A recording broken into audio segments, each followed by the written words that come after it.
السلام علیکم۔ Daily golf Urdu میں خوش آمدید۔ اماراتی پرچم کی توہین کی تو ساری زندگی جیل میں گزارنا ہوگی۔ اماراتی حکام کی جانب سے خبردار کیا گیا ہے کہ اگر کوئی شخص اماراتی پرچم کی توہین کرتا ہے یا اس کے ساتھ شرمناک سلوک کرتا ہے تو ایسی صورت میں اسے 25 سال جیل میں گزارنا ہوں گے اور اس پر 5 لاکھ درہم کا بھاری جرمانہ بھی عائد ہوگا۔ دبئی میں بالکنیوں میں سامان رکھنے اور کپڑے لٹکانے والے خبردار ہو جائیں۔ نئے جرمانوں کی لسٹ جاری کر دی گئی۔ دبئی میں مقیم تمام لوگوں کو تاکید کی گئی ہے کہ وہ اپنی بالکنیوں اور کھڑکیوں کو صاف حالت میں رکھیں۔ بالکنیوں میں فرنیچر، کھلونے، جھاڑو اور دیگر سامان رکھنے کی ممانعت ہے۔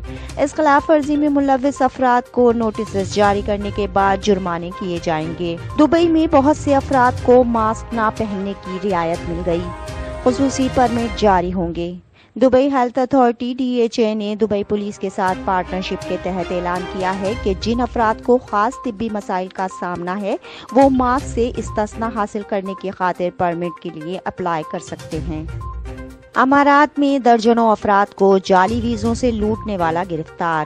دبئی پولیس نے غیر ملکی کو اپنے ہم وطن باشندوں کو 27 جعلی ویزے جاری کرنے کے جرم میں گرفتار کر لیا ہے۔ ملزم نے ان افراد کو دبئی میں ملازمت کا جھانسا دے کر ان سے 1,20,000 درہم کی رقم لوٹ لی تھی۔ ملزم کے خلاف دھوکہ دہی کی درخواست جمع کرا دی گئی۔ ملزم کو عدالت سے سخت سزا ملنے کا امکان ہے۔ شارجہ میں ریسٹورنٹس، کریانہ اسٹورز اور دیگر دکانوں کے باہر رش لگانے والوں کے خلاف کارروائی ہوگی۔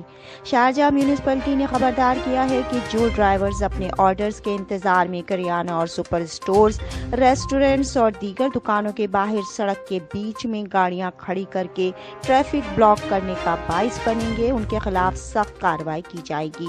UAE میں غیر ملکی ملازمہ پکڑی گئی، کئی سال کے دوران لاکھوں درہم کے زیورات اور رقم چرا لی۔ متحدہ عرب امارات میں ایک مالکن نے اپنی غیر ملکی ملازمہ کو بڑی ہوشیاری سے چوری کرتے پکڑ لیا۔ تفتیش کے دوران انکشاف ہوا کہ اس ملازمہ نے متعدد بار زیورات اور کیش رقم چرائی تھی، جس کی مالیت 1,82,000 درہم بنتی تھی۔ عدالت کی جانب سے فلپائنی ملازمہ کو 3 ماہ قید کی سزا سنا دی گئی ہے۔ دبئی، شارجہ اور ابوظہبی میں منشیات سپلائی کرنے والا بڑا گروہ پکڑا گیا۔ تفصیلات کے مطابق ابوظہبی پولیس نے 3 ایشیائی افراد کے گینگ کو گرفتار کر لیا ہے جو اماراتی ریاستوں میں منشیات فروشی میں ملوث تھے۔ ملزمان کے قبضے سے 45 کلو گرام ہیروئن اور کرسٹل میتھ بھی برآمد کی گئی ہے۔ متحدہ عرب امارات میں کرونا وائرس کے نئے کیسز کا اعلان۔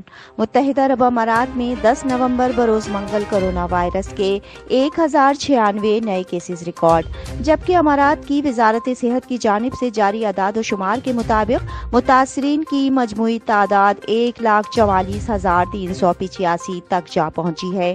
پچھلے 24 گھنٹوں میں 742 صحتیابیوں کے بعد صحتیابیوں کی کل تعداد 1,01,139 ہو گئی ہے۔ آج کرونا سے مزید 3 ہلاکتوں کے بعد ہلاکتوں کی کل تعداد 518 ہو گئی ہے۔ اب تک کے لیے اتنا ہی۔ اگلے بلیٹن تک کے لیے خدا حافظ۔